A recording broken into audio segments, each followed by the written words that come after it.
Welcome to TMFI, where I tell you too much information. This podcast is for anyone looking for a place to have open, honest conversations about menstrual cycles, mental health, self-image, and more sensitive topics that might just be considered too much information.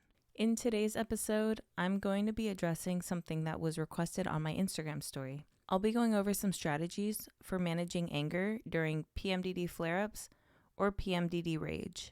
None of these will mention medication or supplements, as this should be discussed with a medical professional. A lot of this stuff is going to be easier said than done, and I really wanted to be fully transparent with that, but it is worth it to try to practice at least a few of these to avoid PMDD guilt.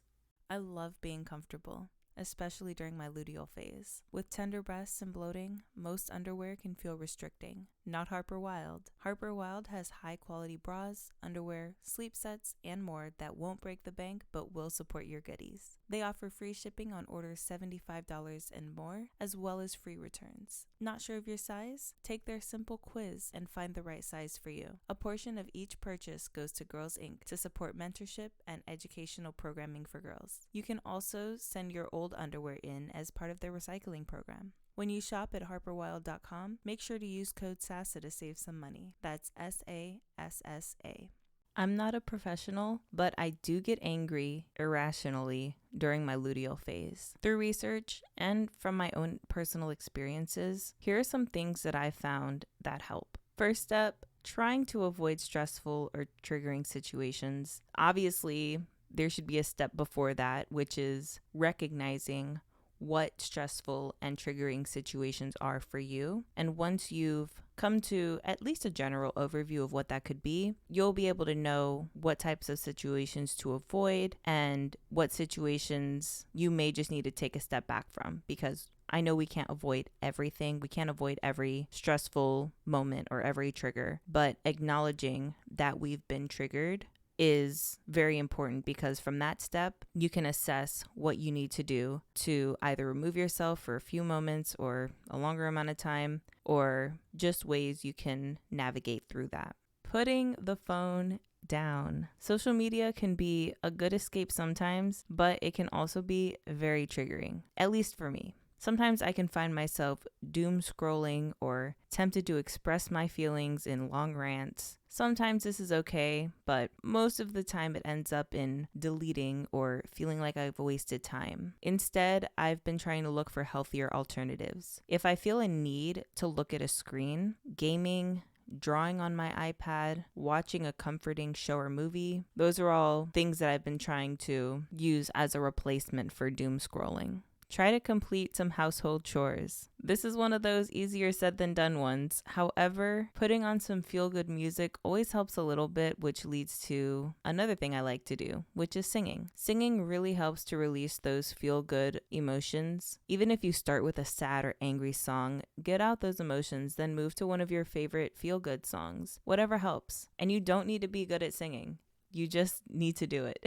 Another thing that helps me with household chores is watching something. Sometimes I don't want to listen to music, but I still need to have something to do while I'm doing chores, especially dishes and laundry. So I usually put on a YouTube video or a show on Netflix, something that's kind of short, because I found that if I put on something like a movie, then I'll do those tasks and then end up on the couch, and then from there it's kind of hard for me to progress. So I tend to like to watch shorter forms of content while I'm doing my chores. That way I stay entertained, but I'm also a lot more productive. And the feeling after you've been really productive helps so much, especially when you're in those stages of rage or anger. Get outside, go on walks, listen to music or podcasts if the thoughts are too much. It doesn't have to be a long walk, but I feel like, I don't know the medical reasonings for this, but I feel like getting out and going for a walk is just like a hard reset for your body. Whenever I find myself triggered or angry or in rage or whatever's going on, if I just get out and start to walk, by the time I get halfway down the block, I already start to feel a lot better. So I usually will go for a whole walk around my neighborhood. I know that this is not accessible for everybody, so even if it's just getting up from the space that you're in and walking around your house, that is also something that's great. As I mentioned earlier,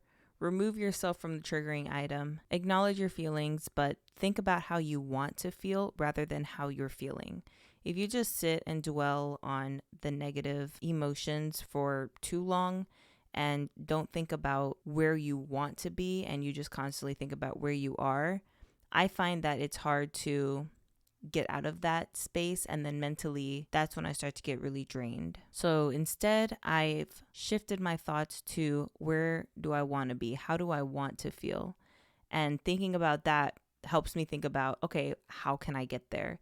And that's a lot more progressive than just sitting around thinking about how I'm upset because of XYZ things that I probably can't control even if I want to. Deep breaths. This can be done during any of the previously mentioned things, but also can just be done on its own. If you're not in a space where you can get up and walk or remove yourself from the situation that you're in, just going into your own personal bubble, closing your eyes, and taking a few really deep, meaningful breaths can also help to reset the way you're feeling and calm your body down so you can think a little bit more logically instead of emotionally. Working out. Please, as always, consult a medical professional before beginning a new workout, because something that may work for one person may not be the best for you, but whatever ends up working for you, working out is another one of those great resets, just like going for a walk. And try your best to not act on PMDD anger. Your feelings are valid. However, it's important to know when things are truly bothering us and when those feelings are being exacerbated by PMDD.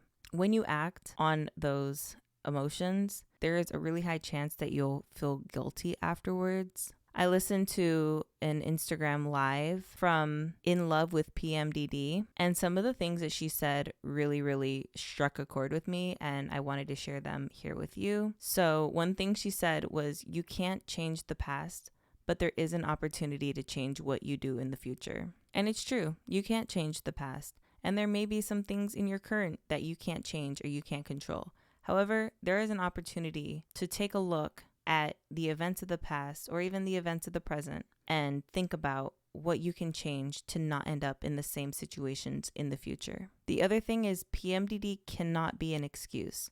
You must take accountability. You can mention that whatever's going on may not have happened at another time of your cycle, but at the end of the day, you still said or did something, and you must acknowledge that. This is relating more to PMDD rage and the later on feeling of PMDD guilt, but this is something that I'm personally working on myself, and not just saying, oh, well, it's the PMDD.